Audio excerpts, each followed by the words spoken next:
যারা স্টিং খায় তারা ছাপরি। সালু কইতাছে স্টিং এ বিজিএম এর লগে কোলাবোরেশন করছে, এর লাগে বিজিএম ও নাকি ছাপরি। তারে কইলাম হুন, স্টিং হইছে একটা ছাপরি কোল্ড ড্রিঙ্কস।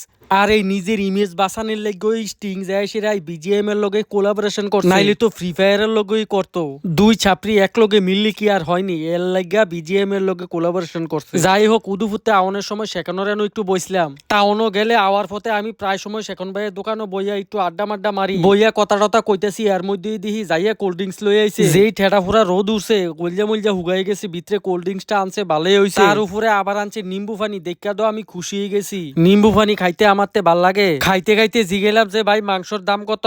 কইলো আস্তা 120 টিয়া, কাড়া 160 টিয়া, আর বেশি নিলে পাইকারি 150 টিয়া কাড়া। খাইছিরি এত হস্তা করে। আমি জিগেলাম কোনো অফার টফার নি চলতেছে? কয় না, আমার দোয়ানো এই রুটি চলে, কেউ লাগলে যাই আনতেন পারেন। যাই হোক, আমরা কতক্ষণ বইয়া কতটা কইছি, কোল্ড ড্রিঙ্কস খাইছি, খাইয়াটে আর ফগডি মিলা ফুংডে টুন্ডি কইরা বাইতেছি।